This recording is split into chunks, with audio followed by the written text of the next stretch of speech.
Women in Sri Lanka face a myriad of irrational statutory protections that preclude them from being treated equally in the workforce.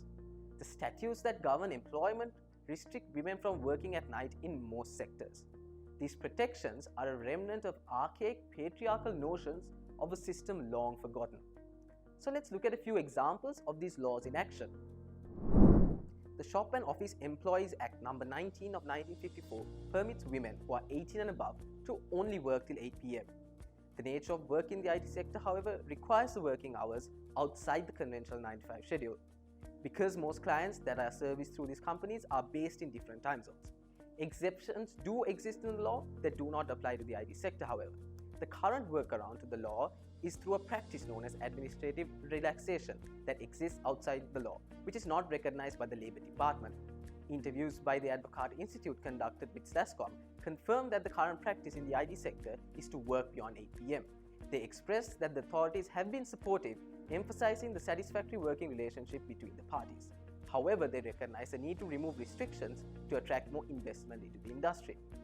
This lack of legal certainty seems to push away investment and, as a result, the expansion of the sector. To put it into perspective, a survey conducted by the World Bank identified several priorities for governments seeking to attract and retain international investment in the power sector. They identified a clear enforceable framework as a top priority for investors. 66% indicated a legal framework which clearly defines the rights and obligations of private investors to be the most important factors when deciding which countries to invest in. Tourism sector. Hotels and restaurants, as identified under the Shop and Office Employees Regulation of Employment and Remuneration Act 19 of 1954, are allowed to employ women who are 18 years and above to work after 8 p.m. But it restricts them from working beyond 10 p.m. with exceptions provided to selected job roles.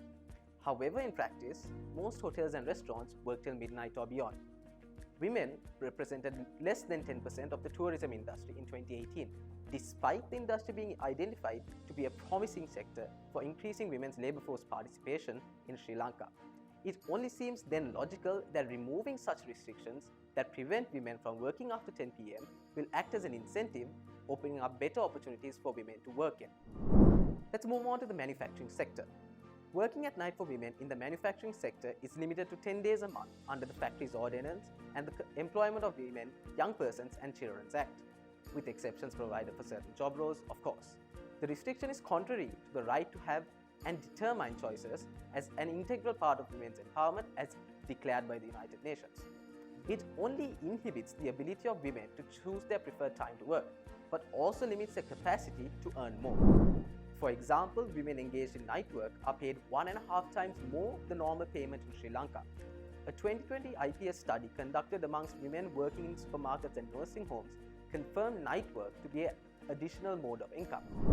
Therefore, the ability to earn an extra income by choosing to engage in night work emphasizes the need to remove restrictions that curtail this choice.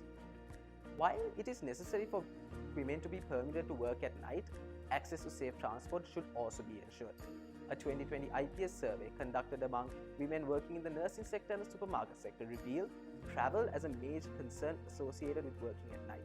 Lack of buses available at night, harassment on the road, and harassment from other travelers were stated as main challenges encountered by respondents from the nursing sector. The respondents from the supermarket sector were positive about traveling at night as free transportation was provided by respective organizations accompanied by a supervisor.